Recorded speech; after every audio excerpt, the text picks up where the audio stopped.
નમસ્કાર. ધર્મ અને આધ્યાત્મિકતાની પગદંડી ઉપર ઈશ્વરની અસીમતાનો અનુભવ કરાવતી એવી અમારી વિશેષ રજૂઆત ધર્મલોકમાં આપનું સ્વાગત છે અને હું છું ભક્તિ. આપણા ધર્મશાસ્ત્રો મુજબ દરેક દેવી દેવતાની આરાધના કરવાનો એક ચોક્કસ દિવસ હોય છે અને તે દિવસે જો તેમની આરાધના કરવામાં આવે તો અનેક ગણું ફળ પ્રાપ્ત થતું હોય છે. એવી જ રીતે જો માતા લક્ષ્મીની કૃપા પ્રાપ્ત કરવી હોય તો તેમની આરાધના શુક્રવારના દિવસે કરવી વિશેષ ફળદાયી માનવામાં આવે છે. ત્યારે લક્ષ્મીજીની કૃપા મેળવવા માટે આજના પાવન દિવસે કેવા પ્રકારની આરાધના કરવી જોઈએ, આવું જોઈએ અમારી વિશેષ રજૂઆતમાં.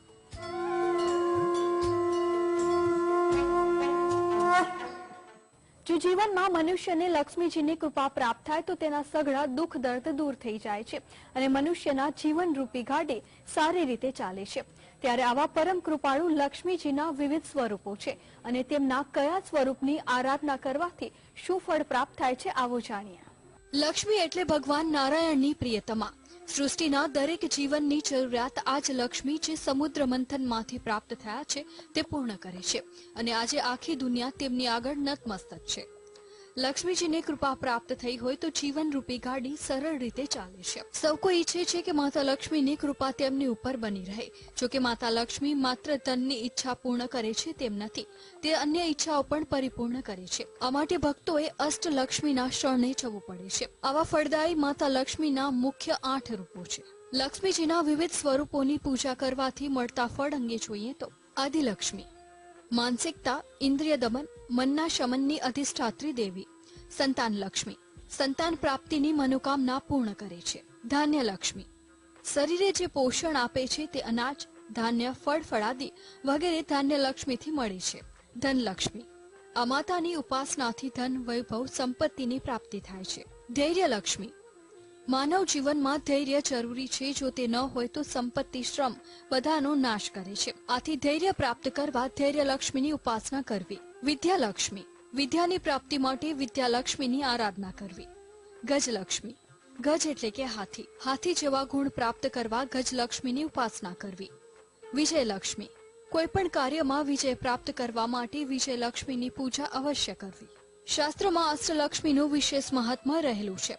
અષ્ટલક્ષ્મીના દર્શન માત્રથી જ કલ્યાણ થાય છે. મહત્વનું છે કે શ્રીયંત્રની પૂજા એ પણ લક્ષ્મી પૂજા જ છે. તેથી પૂજા કરવાથી ઘરમાં ક્યારે પણ ધનની અછત વર્તાતી નથી. તેથી મંદિરમાં આવતા ભક્તો માતા અષ્ટલક્ષ્મીની પૂજા સાથે શ્રીયંત્રની પણ પૂજા કરતા હોય છે. ભક્તો પણ માતાની કૃપા મેળવવા માટે માતાના ચરણોમાં મસ્તક નમાવે છે. માતાના ચરણોમાં મસ્તક નમાવતાની સાથે જ ભક્તોને આધ્યાત્મિકતાની અનુભૂતિ થાય છે. એવા ઘણા ભક્તો છે કે જેમના ઉપર માતાની કૃપા થવાથી આર્થિક સ્થિતિમાં સુધારો થયો હોય. માતાજીના સ્વરૂપો અનેક છે અને તે વિવિધ નામથી ઓળખાય છે, પરંતુ તેમાં એક બાબત સમાન છે અને તે છે શક્તિ. શિવ અને શક્તિના કારણે જ આ જગત ચાલે છે. માતાના દ્વારે આવતા ભક્ત ક્યારેય ખાલી હાથ જતો નથી. માતા રાણી હંમેશા ભક્તો ઉપર કૃપા વરસાવતા રહે છે. તેમની કૃપા પ્રાપ્ત કરવા માટે માતા લક્ષ્મીની આપ ઘરે પણ પૂજા કરી શકો છો અને તેનાથી વધુ માતા લક્ષ્મીના શ્રીયંત્રની પૂજાનું વિશેષ મહાત્મ્ય રહેલું છે. Bureau report, GSTV. ધન એટલે માત્ર પૈસા જ નહીં પરંતુ સારું આરોગ્ય, પરિવારમાં સુખ, ઘરમાં અનાજના ભંડાર ભરેલા રહે, બુદ્ધિ અને સારા વિચાર એ પણ ધન જ છે. ત્યારે આ તમામ પ્રકારના ધનની વૃદ્ધિ થાય એ માટે શ્રીયંત્રની પૂજા કરવાનું વિશેષ મહત્વ રહેલું છે. ત્યારે શું છે શ્રીયંત્રનો મહિમા અને કેવી રીતે પૂજન કરવું, આવો જાણીએ શાસ્ત્રી મિતેશભાઈ પાસેથી. મિતેશભાઈ, આપનું સ્વાગત છે. નમસ્કાર. નમસ્તે. આમ જોવા જઈએ તો દેવીની આરાધનાના અનેક ઉપાયો શાસ્ત્રોમાં વર્ણવવામાં આવેલા છે, પરંતુ શ્રીયંત્ર પણ તેમાંનું એક છે. શ્રીયંત્ર શું છે? જી હા, ચોક્કસ વાત કરીએ તો શ્રીયંત્ર, આમ તો આ શબ્દ સાંભળીએ એટલે સરળતાથી આપણને ખ્યાલ આવે કે શ્રી એટલે માં લક્ષ્મીજીનું જ વાંગમય સ્વરૂપ શ્રીયંત્રને બતાવવામાં આવ્યું છે. જોવા જઈએ તો દેવી ભાગવતની વાત કરીએ કે પછી લલિતા સહસ્ત્રનામ સ્તોત્રની વાત કરીએ કે અન્ય પુરાણો કે ઉપનિષદોની વાત કરીએ તો દરેકની અંદર આપણને આ ઉલ્લેખ પ્રાપ્ત થાય છે કે શ્રી એટલે માં લક્ષ્મીનું જ સ્વરૂપ છે. એવી કિંવદંતીઓ અને લૌકિક કથાઓ પણ પુરાણોમાં જોવા મળે છે કે જ્યારે માં લક્ષ્મીજી આ પૃથ્વી ઉપરથી ક્રોધિત થઈ અને સ્વર્ગલોકમાં ગયા ત્યારે એમને મનાવવા માટે, પ્રસન્ન કરવા માટે વશિષ્ઠ ઋષિએ તપશ્ચર્યા કરેલી અને તપશ્ચર્યાના પ્રભાવે ભગવાન વિષ્ણુએ લક્ષ્મીજીને સમજાવ્યા કે દેવી, આપ ભલે ક્રોધિત થયા, પણ વશિષ્ઠ મુનિના આ તપથી રાજી થઈ અને આપ પૃથ્વી ઉપર પધારો. પરંતુ લક્ષ્મીજી પોતાના જે વિચારો હતા એને છોડ્યા નહીં, પોતાના મંત્રને કે પોતાના મનને બદલ્યું નહીં અને ના પાડી કે હું પૃથ્વી ઉપર નહીં જાઉં. ત્યારે વશિષ્ઠ બાપજીએ પોતાના મનની વાત કુલગુરુ બૃહસ્પતિને કરી. અરે બૃહસ્પતિજીએ વિશ્વકર્મા મહારાજ પાસે એક યંત્રની રચના કરાવી જેનું નામ છે શ્રી યંત્ર. અને આ શ્રી યંત્રની સ્થાપના ધનતેરસના દિવસે વશિષ્ઠ બાપજી અને ગુરુ બૃહસ્પતિએ સાથે મળીને કરી. અને આ શ્રી યંત્ર ઉપર શ્રી સુક્તમના પાઠ કરી, કનકધારા સ્તોત્રના પાઠ કરી, માં લક્ષ્મીની એવી પૂજા કરી કે સ્વર્ગમાં બેઠેલા લક્ષ્મીજી પણ આ પૂજાથી પ્રસન્ન થયા અને સ્વર્ગનો ત્યાગ કરી પૃથ્વી પર આવ્યા. પ્રસન્ન થઈ ઋષિઓને કહેવા લાગ્યા કે ઋષિઓ, તમારી આ શ્રી યંત્રની પૂજાથી હું પ્રસન્ન છું અને આજથી વરદાન આપું છું કે કલિકાલમાં હું મારા વાંગમય સ્વરૂપે આ શ્રી યંત્રમાં બિરાજિત થઈશ અને કલિકાલના જે કોઈ પણ લોકો શ્રી યંત્રની પૂજા કરશે તેના મનના દરેક મનોરથો હું ચોક્કસપણે પૂર્ણ કરીશ. જી ચોક્કસ. તો શ્રીયંત્રના મુખ્ય કેટલા પ્રકાર હોય છે અને કયા કયા? જ્યાં વાત કરીએ તો આમ તો યંત્રના ઘણા બધા પ્રકારો હોય છે, પણ શ્રીયંત્રની વાત કરીએ તો શ્રીયંત્રના આપણા શાસ્ત્રમાં બે પ્રકારો મુખ્યતઃ બતાવ્યા છે. એક છે ઉર્ધ્વમુખી અને બીજું છે અધોમુખી. હવે આ બંનેમાં તફાવત શું છે? બોલે ઉર્ધ્વમુખી શ્રીયંત્ર એને કહેવાય જેનું મુખ ઉપરની તરફ હોય. તમે ઘણા બધા શ્રીયંત્રો બજારમાં જોયા હશે કે જે પર્વત સમાન ઊંચા હોય છે, જેને મેરુ પૃષ્ઠ શ્રીયંત્ર પણ ઘણા લોકો કહેતા હોય છે. અને બીજા છે સપાટ શ્રીયંત્રો, જે ધાતુના કે અન્ય રીતના પણ બજારની અંદર આપણને જોવા મળતા હોય છે. તો જે સામાન્ય રીતના છે એને અધોમુખી કહેવાય અને જે પર્વત પ્રકારના હોય એને ઉર્ધ્વમુખી કહેવાય. શ્રીયંત્રની રચનામાં વચ્ચે બિંદુ, પછી ત્રિકોણ, પછી ષટકોણ અને પછી વર્તુળ, આ પ્રમાણે શ્રીયંત્રની રચના કરવામાં આવે છે. શાસ્ત્રોમાં પણ બતાવ્યું છે કે બિંદુ ત્રિકોણ સહિતમ ષટકોણમ રૂતે તદુપરી વસુદલ પત્રમ વર્તુલમ મપી ધત્તે. આ પ્રમાણે શ્રીયંત્રની આપણે શાસ્ત્રમાં વ્યાખ્યાઓ બતાવવામાં આવી છે. જી ચોક્કસ. તો ખૂબ જ સરસ રીતે તમે સમજાવ્યું કે શ્રીયંત્રના બે પ્રકાર છે, કયા કયા છે. હવે મને બીજો મનમાં પ્રશ્ન એ થાય છે કે જો ઘરમાં શ્રીયંત્રની સ્થાપના કરવી હોય તો કયા પ્રકારના શ્રીયંત્રની સ્થાપના કરી શકાય? જી હા, ચોક્કસ. બહુ સારી વાત છે. આજના સમયમાં કોઈ પણ વ્યક્તિ, માનવ માત્ર પોતાના ઘરમાં અગર શ્રીયંત્રની સ્થાપના કરવાની ઈચ્છા રાખે છે તો માણસના મનમાં સહજ છે કે પ્રશ્ન ઉભો થાય કે ભાઈ મારે કયા શ્રીયંત્રને ઘરમાં લાવવું અને એની સ્થાપના કઈ રીતે કરવી? તો સૌથી પહેલા તો બજારની અંદર ઘણા બધા શ્રીયંત્ર ઉપલબ્ધ છે અને આજે તો લોકો એકબીજાને ગોલ્ડ પ્લેટેડ શ્રીયંત્ર ભેટ કરતા હોય છે. તો ચાંદીના શ્રીયંત્ર વસાવવા કે સોનાના શ્રીયંત્ર વસાવવા કે પછી તાંબા પિત્તળના શ્રીયંત્ર વસાવવા, કયા શ્રીયંત્રને વસાવવાથી શુભ ફળની પ્રાપ્તિ થાય? તો શાસ્ત્ર એવું કહે છે કે જ્યારે તમે પોતાના ઘરે શ્રીયંત્રની સ્થાપના કરવાની ઈચ્છા રાખો છો ત્યારે આપ અન્ય ધાતુના શ્રીયંત્રની પૂજા ચોક્કસ કરી શકો, પણ જો સ્ફટિકના શ્રીયંત્રની પૂજા કરી અને તમારા ઘરમાં સ્થાપના કરવામાં આવે તો ચોક્કસ એ શ્રીયંત્ર તમને ઉત્તમથી પણ ઉત્તમ સર્વોત્તમ ફળની પ્રાપ્તિ કરાવી શકે છે. બાકી એ સિવાય આપ પોતાના વ્યવસાયના સ્થાન ઉપર અગર શ્રીયંત્રની સ્થાપના કરવા ઈચ્છો છો તો આપ ભોજપત્ર ઉપર શ્રીયંત્ર દોરીને એની પણ પૂજા કરી શકો છો. એનાથી પણ આપણને શ્રેષ્ઠ અને ઉત્તમ ફળની પ્રાપ્તિ થાય છે. સાથે સાથે મેરુ પૃષ્ઠ શ્રીયંત્ર પણ ક્યાંક ને ક્યાંક માણસના જીવનમાં ખૂબ સારા અને ઉત્તમ ફળની પ્રાપ્તિ કરાવતું હોય છે. જી ચોક્કસ. આ તો તમે શ્રીયંત્રના પ્રકારોની વાત કરી, પરંતુ જો કોઈને ઘરમાં શ્રીયંત્રની સ્થાપના કરવી હોય તો કેવી રીતે કરવું અને દૈનિક તેના પૂજન પાઠનું શું વિધાન છે? જી હા, ચોક્કસ. જો કોઈ પણ માણસ પોતાના ઘરમાં શ્રીયંત્રની સ્થાપના કરે છે તો સૌથી પહેલા તો બજારમાંથી આપણે શ્રીયંત્રને લઈને આવીએ છીએ. કોઈ પણ યંત્ર હોય એમાં 8 પ્રકારના દોષો હોય છે: સુવર્ણ, રજત, તામ્ર, સીસુ, ત્રપુ, લોહ, પાષાણ ઇત્યાદિ. આ દોષની નિવૃત્તિ માટે કોઈ સારા અને વિદ્વાન બ્રાહ્મણને પોતાના ઘરે બોલાવી એ યંત્રની ચલિત પ્રાણ પ્રતિષ્ઠા કરાવવાની છે.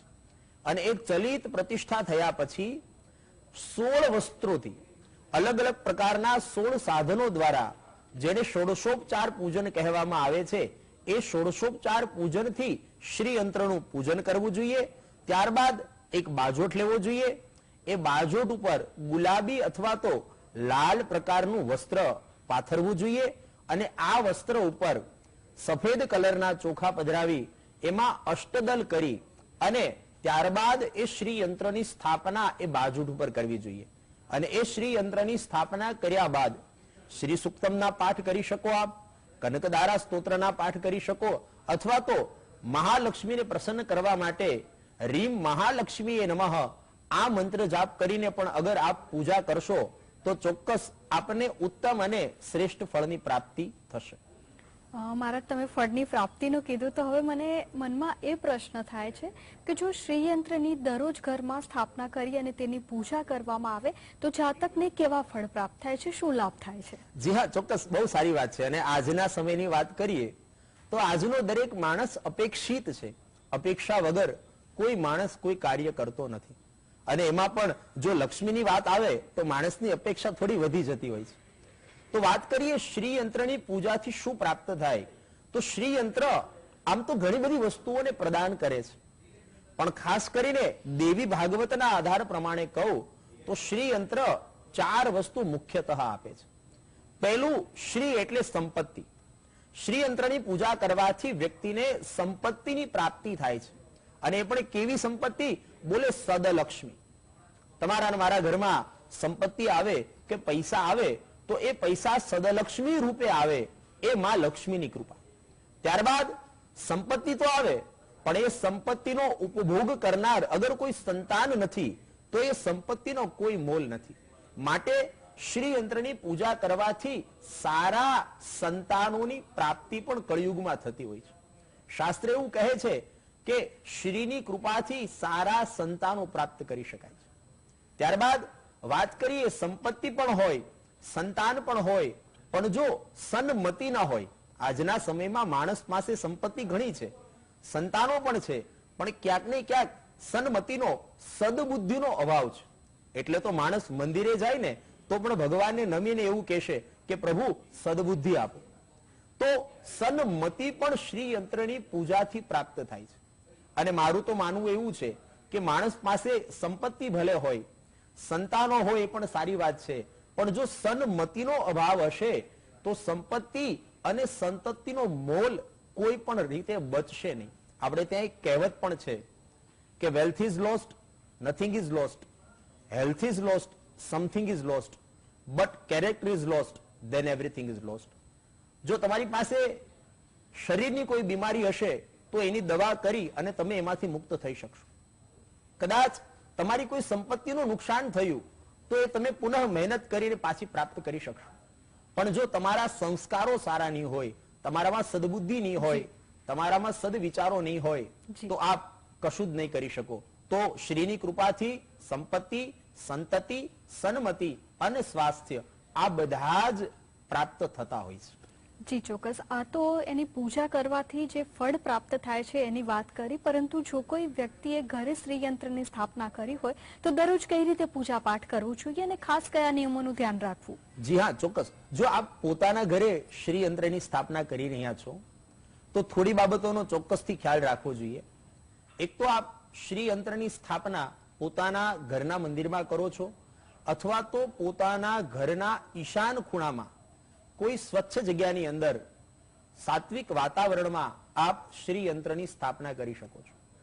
ખ્યાલ એ બાબતનો રાખવાનો છે કે આપણે જ્યાં શ્રી યંત્રની સ્થાપના કરી રહ્યા છીએ ત્યાં આજુબાજુમાં થોડી પવિત્રતા રહેવી જોઈએ. આજુબાજુમાં ટોયલેટ બાથરૂમ ન હોવા જોઈએ. સાથે સાથે આજુબાજુમાં કચરા પેટી છે કે અન્ય કોઈ વધારાની વસ્તુઓ ન રહેવી જોઈએ. થોડી શુદ્ધતા અને થોડી ચોખ્ખાઈ હોય એવા સ્થાન ઉપર આ શ્રી યંત્રની સ્થાપના કરવી જોઈએ. શ્રી યંત્રની પૂજાનું આમ તો બહુ જ મહત્વ છે, પણ ખાસ કરીને જો શ્રી યંત્રની સ્થાપના ધનતેરસના દિવસે કરવામાં આવે આસો વદ તેરસના દિવસે, તો એનું ઉત્તમ અને શ્રેષ્ઠ ફળ છે. અને પ્રતિ દિવસ રોજ શ્રી સુક્તમનો પાઠ કરવો જોઈએ. અને જો બની શકે તો દર શુક્રવારે એક વાટકીમાં થોડા ચોખા લેવાના, એ ચોખામાં થોડી હળદર નાખવાની, અને હળદર વાળા પીળા ચોખા કરી અને ઓમ શ્રીમ રીમ શ્રીમ કમલે કમલાલયે પ્રસીદ પ્રસીદ શ્રીમ રીમ શ્રીમ મહાલક્ષ્મીએ નમઃ આ મંત્ર બોલી અને એક એક દાણો ચોખાનો એ શ્રી યંત્ર ઉપર ચડાવવો જોઈએ. જો દર શુક્રવારે 108 દાણા આવી રીતે મંત્ર જાપ કરી અને શ્રી યંત્ર ઉપર ચડાવવામાં આવે તો એ માણસના જીવનના દરેક દુઃખો, દરેક કષ્ટો અને દરેક સમસ્યાઓનો શીઘ્રથી શીઘ્ર અંત આવે છે, આવું આપણું શાસ્ત્ર કહે છે. જી ચોક્કસ. મિતેશભાઈ, આજે આપણે ઉપસ્થિત રહ્યા અને અમારા દર્શક મિત્રોને શ્રી યંત્ર વિશે આટલી સરસ માહિતી આપી તે બદલ આપનો ખૂબ ખૂબ આભાર. ધન્યવાદ. ધન્યવાદ.